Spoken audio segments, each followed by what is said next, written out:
I thought coming home early from my business trip would be a romantic surprise for my wife. Instead, I walked into my own house to find it packed with strangers at a party I wasn't invited to. But when I saw my wife getting cozy with some young stud by the fireplace, I realized this wasn't just a party. It was my marriage's funeral.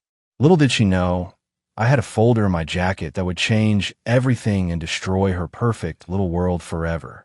My name is Wade Mitchell. I'm 47 years old, and I've been selling tractors and combines to farmers in rural Texas for the past 15 years. Built my dealership from nothing into the most trusted name in agricultural equipment from here to San Antonio. My wife Brenda and I have 2 kids, Felix, 16, and Haley, 14. Or at least I thought they were both mine until recently. I was supposed to be in Dallas until Friday, closing a deal with a corporate farm operation. Big sale, 6 John Deere tractors and 2 combines. The kind of deal that pays for Christmas, and then some. But the buyer's financing fell through Wednesday afternoon, so I decided to surprise Brenda by coming home early. Maybe we could have dinner together, just the 2 of us. Lord knows we hadn't done that in months. The drive from Dallas to our place outside Austin usually gives me time to unwind, but that Wednesday evening felt different. My gut was churning, and I couldn't shake this feeling that something was off. When I pulled into our circular driveway at 7:30, I knew I was right. Cars everywhere. Our driveway was packed, vehicles spilling onto the grass and down the street.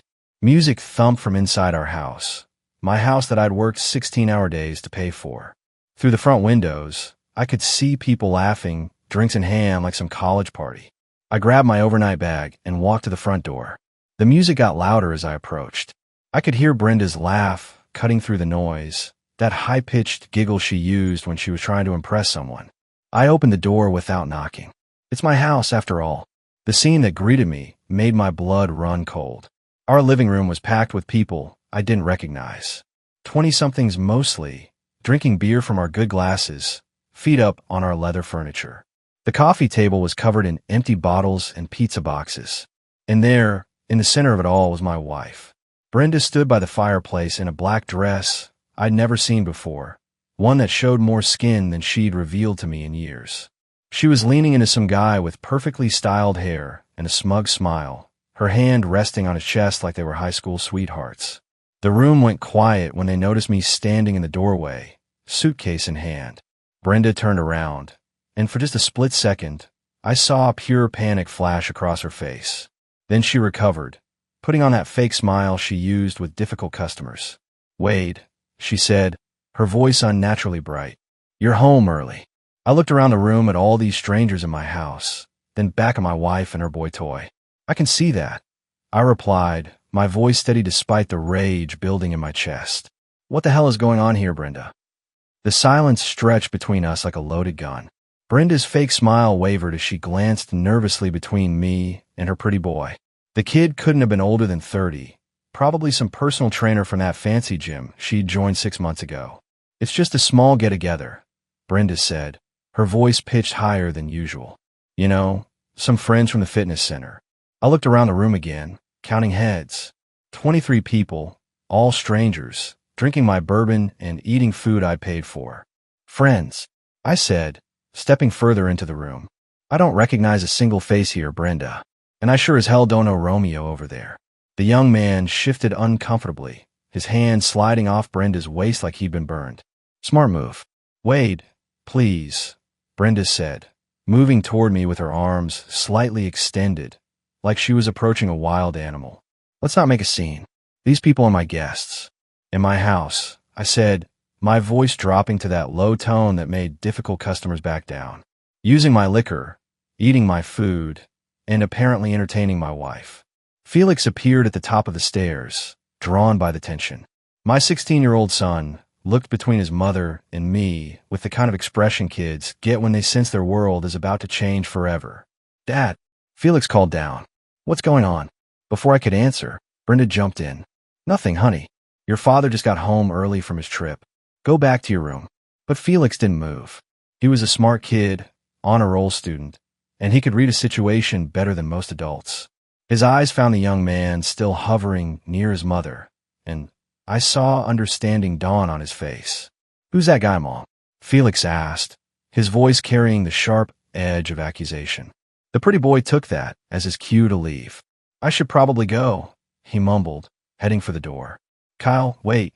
Brenda called after him, and that single word, the desperation in her voice as she called another man's name, told me everything I needed to know.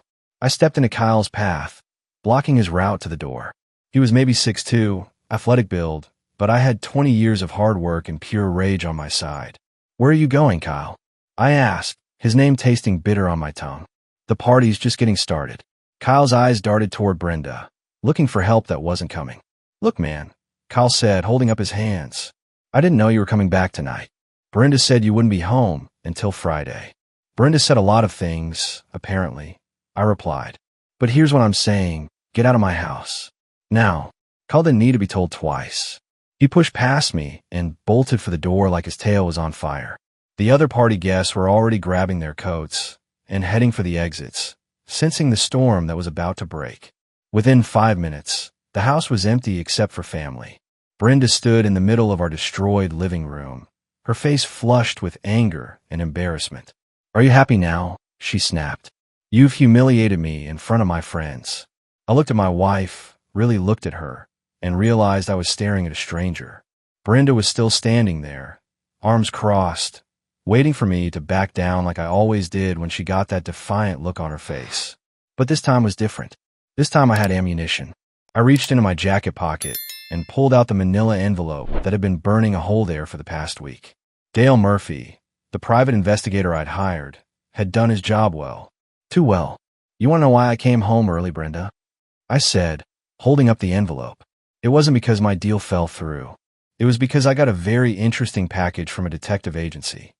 Her face went white faster than paint drying in the Texas sun. What are you talking about? She asked, but her voice had lost its edge.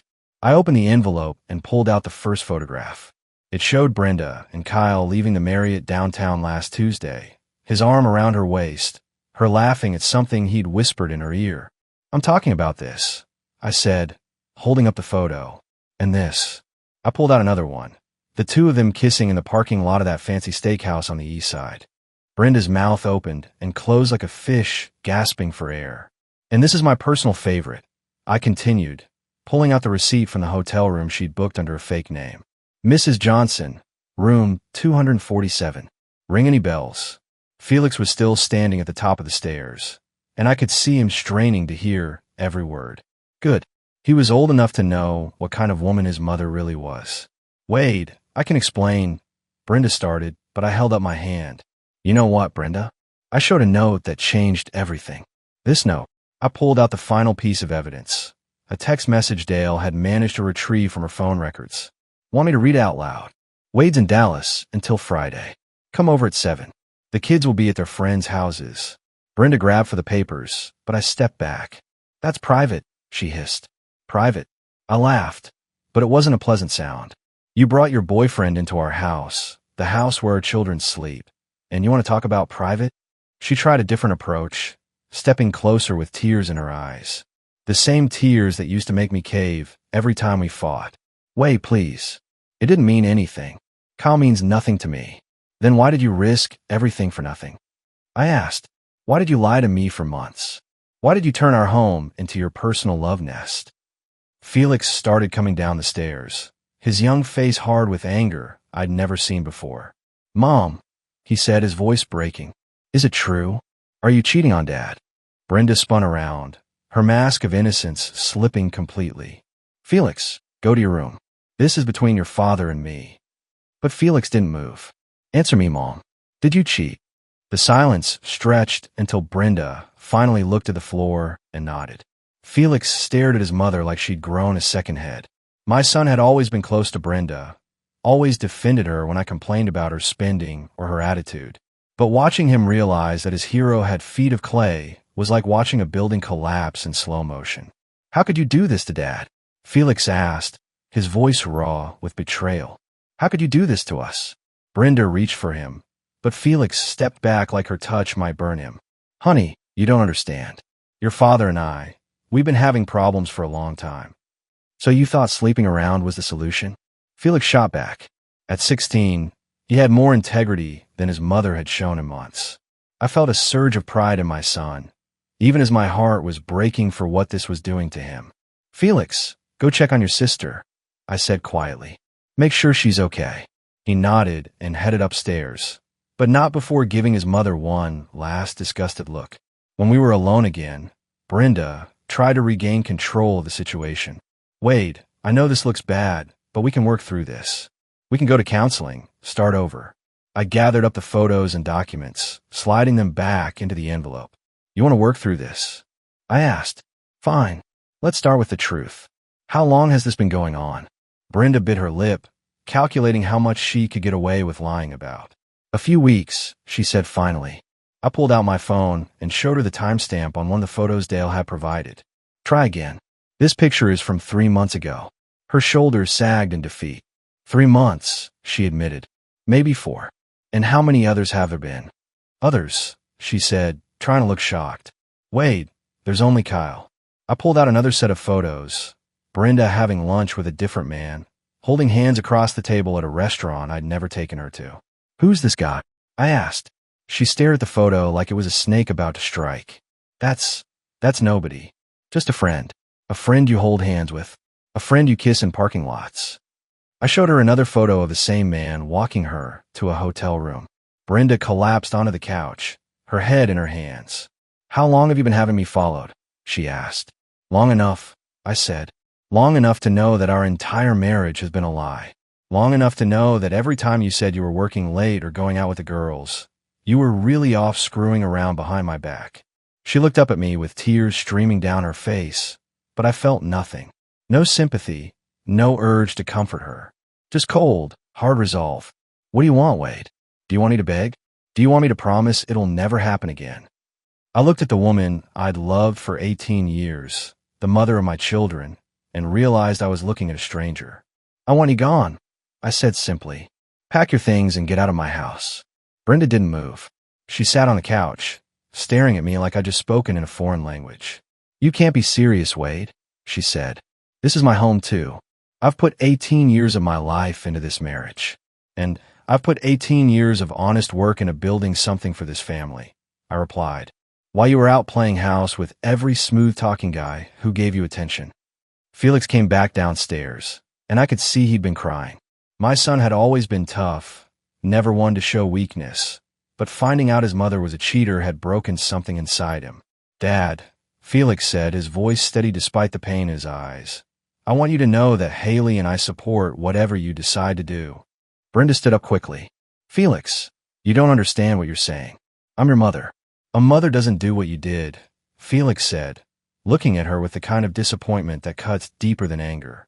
A mother doesn't bring strange men into her children's home. A mother doesn't lie to her family every single day. I'd never been prouder of my son than I was in that moment. Where's your sister? I asked. She's in her room, doing homework. She doesn't know yet, Felix said. I thought maybe we should tell her together. Brenda moved toward the stairs. I should be the one to tell my daughter what's happening. No, I said firmly, blocking her path. You've done enough damage. Felix and I will handle it. You can't turn my children against me, Brenda said, her voice rising. I'm not turning anyone against anyone, I replied. I'm just not covering for your lies anymore. Felix looked between us and made his choice. He walked over and stood beside me, a united front against the woman who'd betrayed us all. Mom, Felix said quietly, I think you should pack some things and stay somewhere else tonight. Maybe with one of your boyfriends.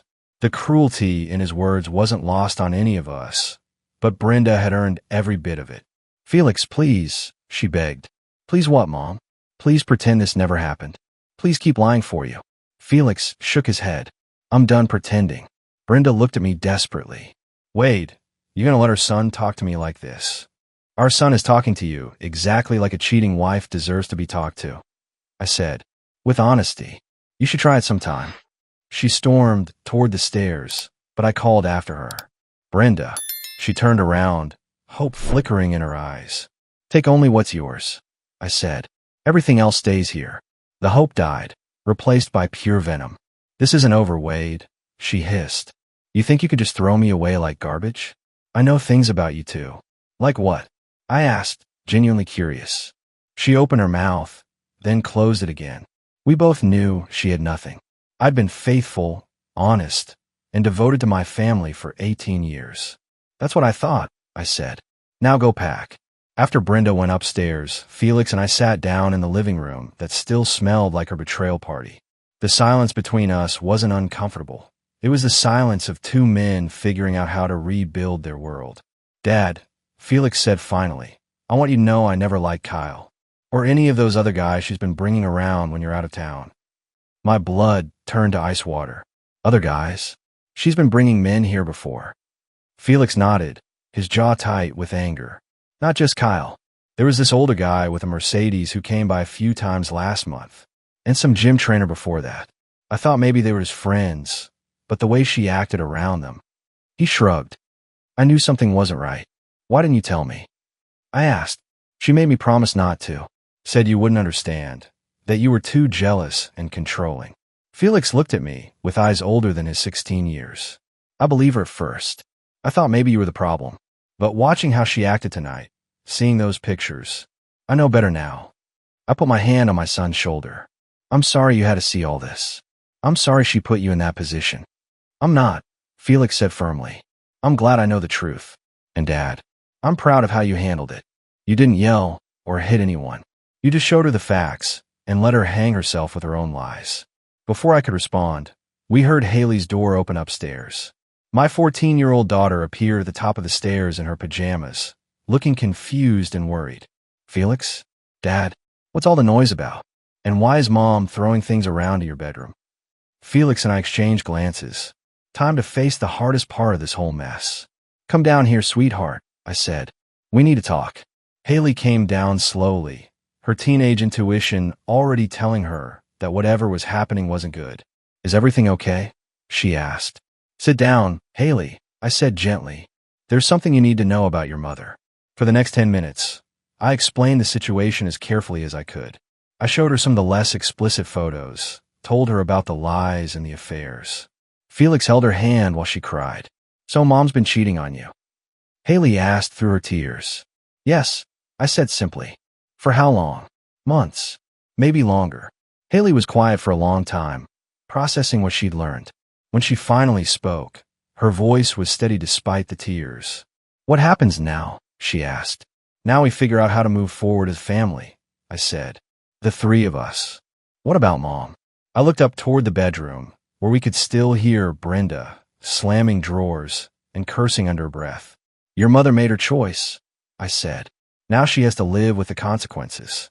Haley nodded and wiped her eyes. Dad, I want you to know that Felix and I love you, and we're going to be okay.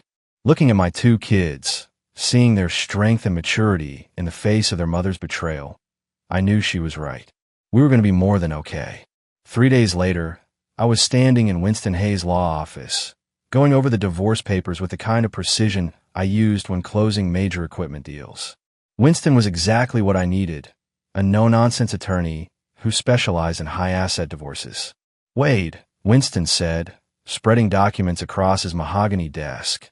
Based on the evidence you've provided, we can push for everything.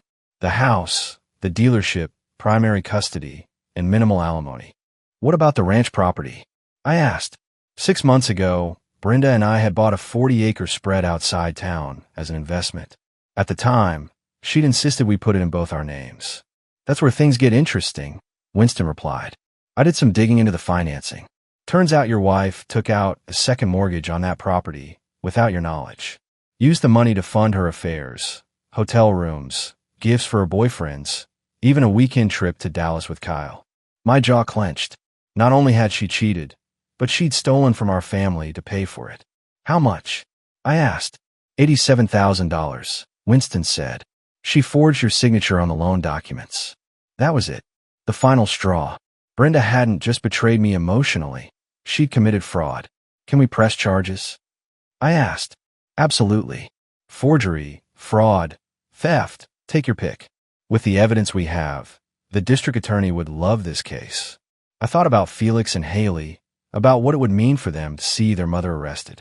But then I thought about all the lies, all the nights I'd worked late to provide for a family while she was spending our money on other men. Do it, I said. Winston smiled grimly. There's more. I had my investigator look into Kyle Brennan's background. Turns out he's married.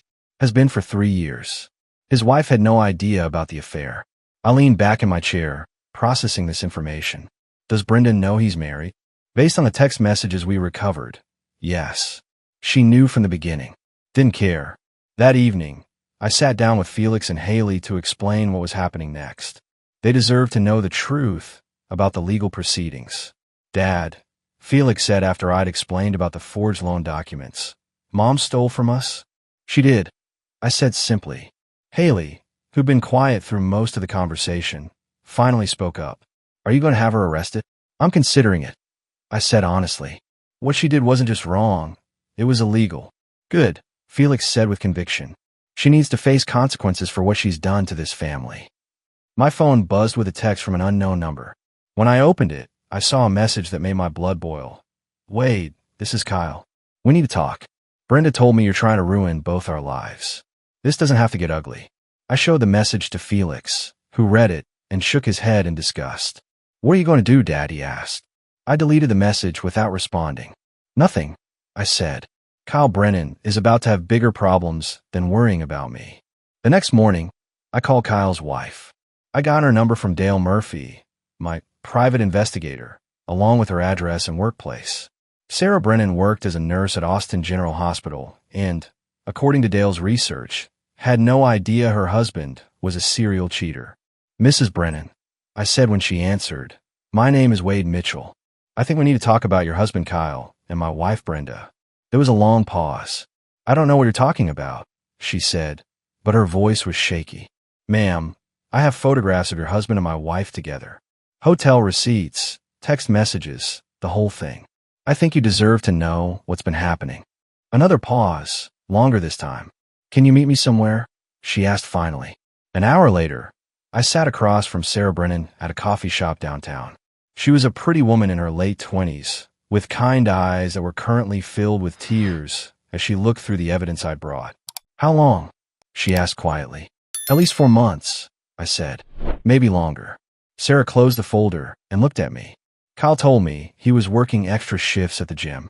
Said he was trying to save money for us to buy a house. I'm sorry, I said, meaning it. I know how much this hurts. What are you going to do? She asked. I'm divorcing Brenda and pressing charges for fraud, I said. She stole almost $90,000 from our family to pay for these affairs. Sarah's eyes widened. $90,000. She forged my signature on loan documents. Used the money for hotel rooms, gifts, trips with Kyle, and other men. Sarah was quiet for a long moment, then looked up at me with new resolve in her eyes. I want copies of everything, she said. Every photo, every receipt, every text message. Kyle thinks he can lie to me and get away with it. He's about to learn how wrong he is. 2 hours later, I was back home when my phone rang. It was Kyle, and he sounded panicked. What did you tell my wife? He demanded. I told her the truth, I said calmly. Something you should have done months ago. You had no right to involve Sarah in this, Kyle said, his voice rising. You involved Sarah the moment you decided to cheat on her with my wife, I replied. Don't blame me for your choices, kid. This isn't over, Kyle threatened. You're right, I said. It's not. Because tomorrow, Sarah's filing for divorce, and she's asking for everything. Your house, your car, your gym membership fees, all of it. Turns out she's been the primary breadwinner in your marriage. Who knew? I could hear Kyle breathing heavily on the other end of the line. And Kyle, I added, next time you want to threaten someone, make sure you're not living in a glass house. After I hung up, Felix appeared in the doorway of my office. Was that Kyle? He asked. It was, I said. How'd he sound? I smiled for the first time in days. Scared. Felix grinned. Good. He should be. That evening, Brenda called. She'd been staying at her sister's house since I'd kicked her out, and from the sound of her voice, the reality of her situation was finally sinking in. Wade, she said, we need to talk. This has gone too far. Has it? I asked. Because from where I'm sitting, we're just getting started. 6 months later, I stood in the courthouse hallway waiting for the final divorce hearing. Felix, now 17 and taller than me, stood beside me in his best suit. Haley, 14 and more mature than girls twice her age, held a folder containing her victim impact statement. Winston Hayes approached with a satisfied smile. Wait, I've got good news. Brenda's attorney just offered a complete settlement. She's pleading guilty to all fraud charges, waiving any claim to marital assets, and agreeing to supervised visitation only. What changed her mind? I asked. Kyle Brennan testified against her yesterday, Winston said. Turns out when his wife divorced him and took everything, he decided to cooperate with prosecutors. He provided text messages showing Brenda planned the whole fraud scheme. Through the courthouse window, I could see Brenda sitting on a bench outside, looking 20 years older than she had a year ago. Her sister sat beside her, probably the only person left willing to support her. Dad, Felix said, there's something I want you to know before we go in there. What's that, son? Haley and I talked, and we've decided we don't want any relationship with Mom, he said. Not supervised visits, not phone calls, nothing. What she did to our family is unforgivable. Haley nodded in agreement. She chose other men over her children. That's not something a real mother does. I felt a mix of pride and sadness.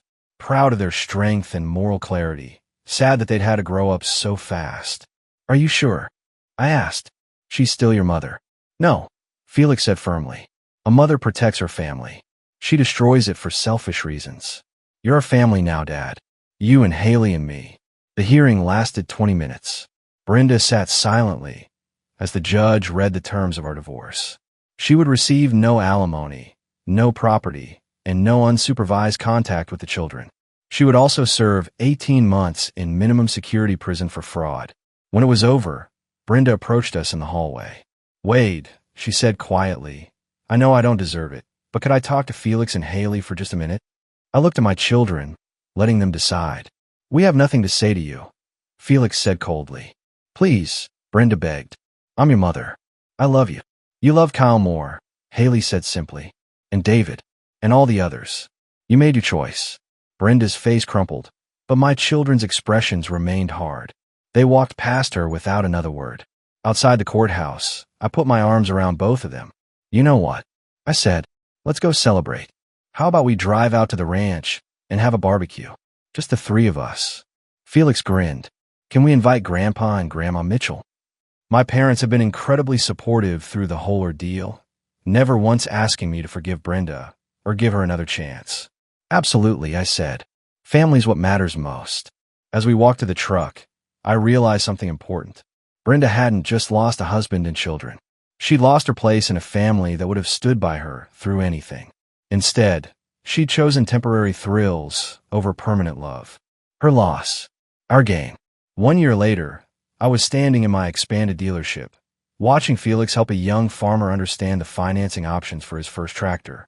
My son had decided to join the family business instead of going straight to college, and he was proving to be a natural salesman. Dad, Haley called from the office. Mrs. Peterson is here about the combined parts. At 16, Haley had become my unofficial office manager, handling scheduling and customer service with the kind of efficiency that impressed everyone who met her.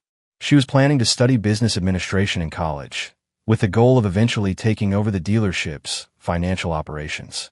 The business had thrived since the divorce.